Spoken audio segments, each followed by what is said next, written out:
Hey guys, and welcome back to Teal House Farm. It is time for our canning pantry tour video. I try to do one every year, but I think I've been remiss the last couple of years, so we're going to do one today. And one thing that I make sure I do, I'm not only going to show you what we can, but I'm going to tell you how I actually use it when I cook, because it makes no sense to can 400 pints of alpaca if you don't know how to cook it later, right? So I don't actually can alpaca, by the way, but I'm sure you could. But anyway, I'm going to tell you how I use it in practicality in cooking, because it's not worth anything to you if you aren't going to use it. Anyway, let's go ahead and just go through it, and I'll show you what we got and how we use it. Starting at the top, we have beef broth. That is pretty self-explanatory. And then I have what's chicken tortilla soup minus the tortillas and cheese, so it's just kind of a base. By the way, the recipes for almost everything that I'm going to talk about are in our canning pantry playlist. So if you see something you're like, gosh, I want to try that, you can go to the canning pantry playlist and find the video. Or if you like to read instructions instead of watch them, almost all of these recipes are from the National Center for Home Food Preservation website, which I will also link below. And if it's not in there, it'll be in the Ball Book of Canning. Then we have ham and beans, which is also just kind of a standalone soup for lunch. I like to do soups in both quarts and pints. That way, a pint could easily be grabbed for like Sam's lunch, and you could bring it and actually warm it up in the jar if you wanted to, where a quart would be, if I'm cooking for multiple people. All right, down here we have mandarin oranges, or as I've been told, you don't need to say the oranges part if you say mandarin, it's self-explanatory. But anyway, these are just like the canned ones, and the kids can have them as a side with lunch. I don't do these very often unless I find a really good deal on mandarins, because otherwise it's more expensive to can them yourself than it is to just buy them pre-canned. But every once in a while, find a good deal and I'll snag it and I'll put it up.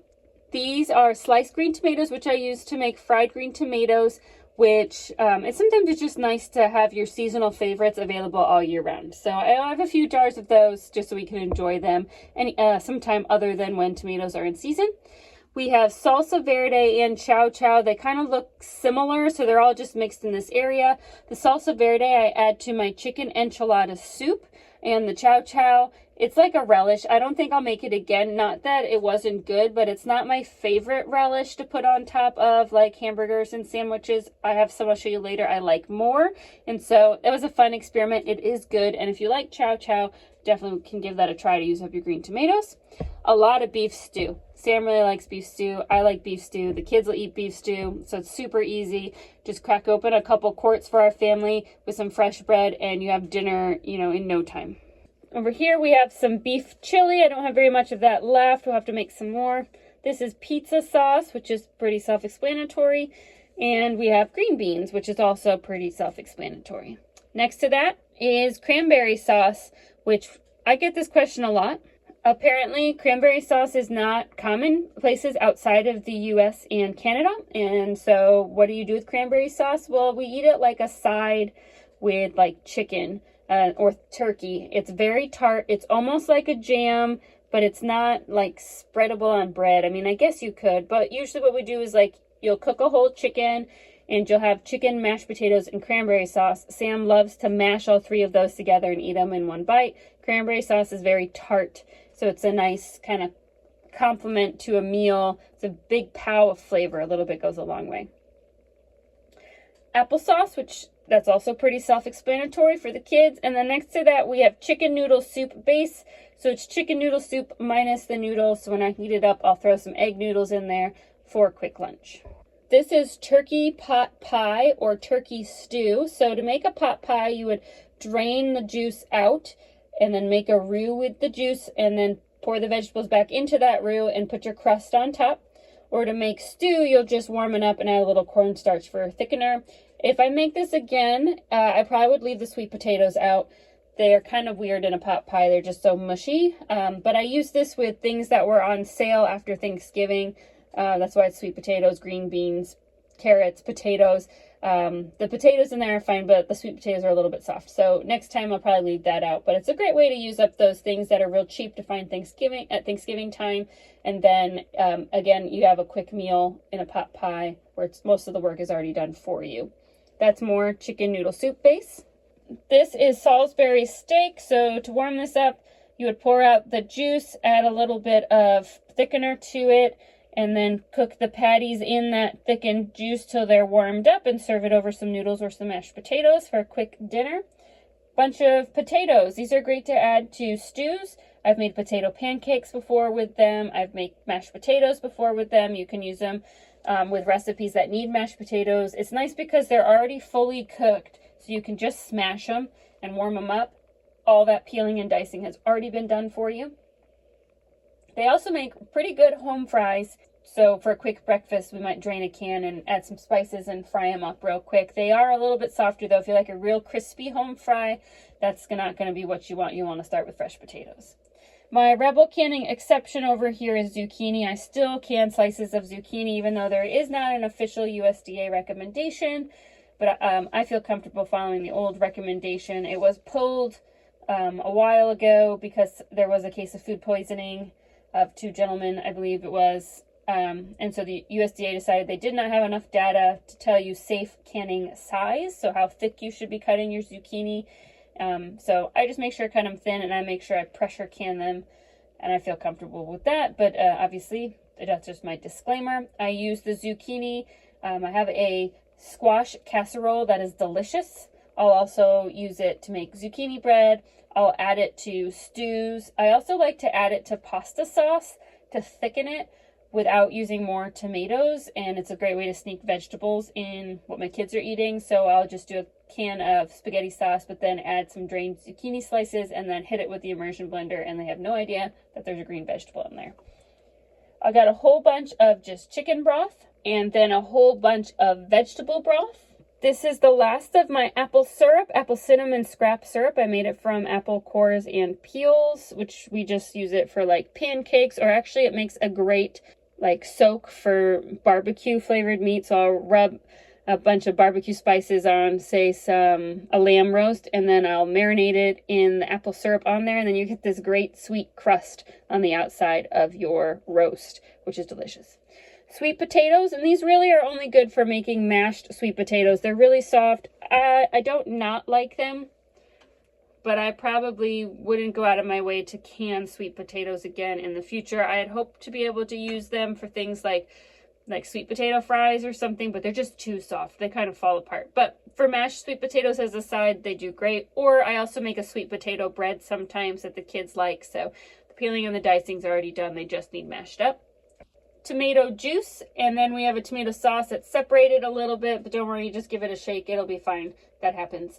And then we have, this is pumpkin. I got a whole bunch of pumpkin because I just canned it.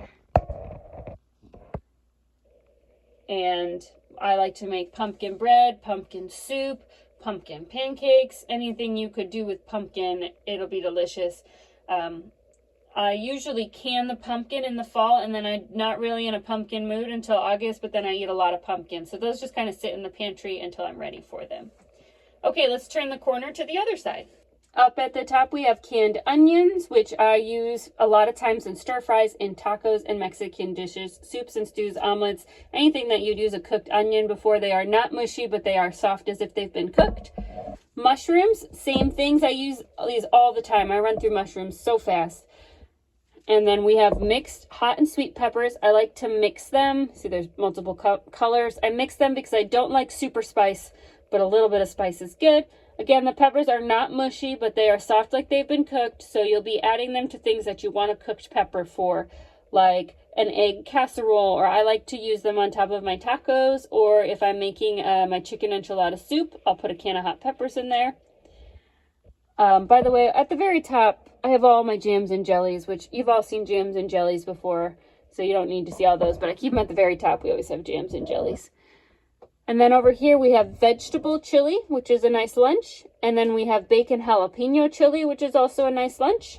This big empty space is supposed to be black beans.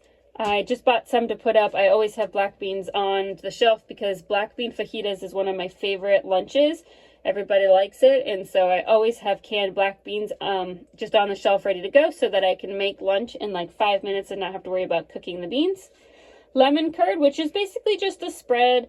You can put it on English muffins. You could use it as the center of like a Danish. These are kind of a pain to make, but they're delicious. So I make them like once a year, and then when it's gone, it's gone. This is super hot and spicy barbecue sauce, which that's self-explanatory. This is my shelf of pickles. We have sweet and hot pickles. We have dill pickles. We have pickled peppers.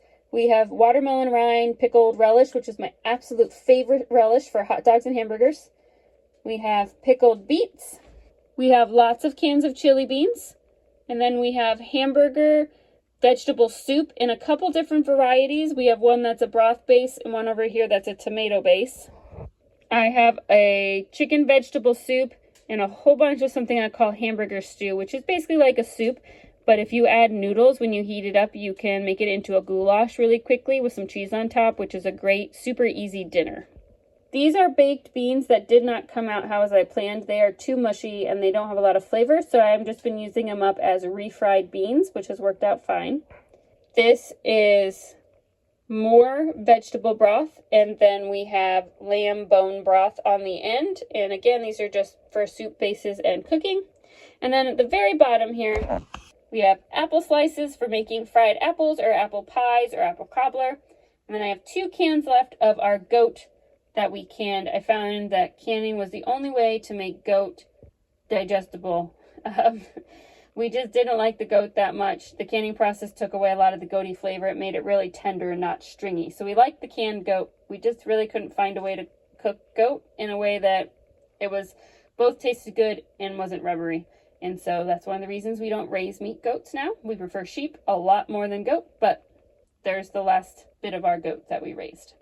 A canning pantry is like a living document. It is always changing, and so anytime you see a canning pantry tour, there's always things kind of missing that have been used up. Like right now I don't have any ground beef in here or ground sausage, which I almost always have, but we haven't purchased our whole hog this year for the sausage. And then for ground beef, it's just been too expensive. It's not worth it for me to buy or cook it all. It's just way too expensive right now. So we've just been eating our lamb instead, which is delicious. I don't bother cooking or canning the lamb because you don't get nearly as much ground meat with lamb as you do when you buy a cow. And so I don't need to save the space in the freezer. But typically you'll see some cans of ground beef or pre-seasoned taco meat, and you'll definitely see cans of sausage, because I love using canned sausage to make sausage gravy in the morning, because it's just so fast to open up that can, make your roux out of the grease that's already in there, and add your milk. It's super fast. But that's all that we have right now, and things that are pretty typical for what's in our pantry. Thanks so much for watching. I hope maybe we gave you some inspiration for your pantry, and again, what might be attainable in a smaller space. I don't have a huge basement like a lot of people who create content do, with big wood shelves that fit tons of stuff. I managed to cram quite a bit in this old stairwell, and you just make do with the space you have. I know people that store their cans under their bed because that's where they have space. So happy canning, everybody, and we'll see you all again really soon.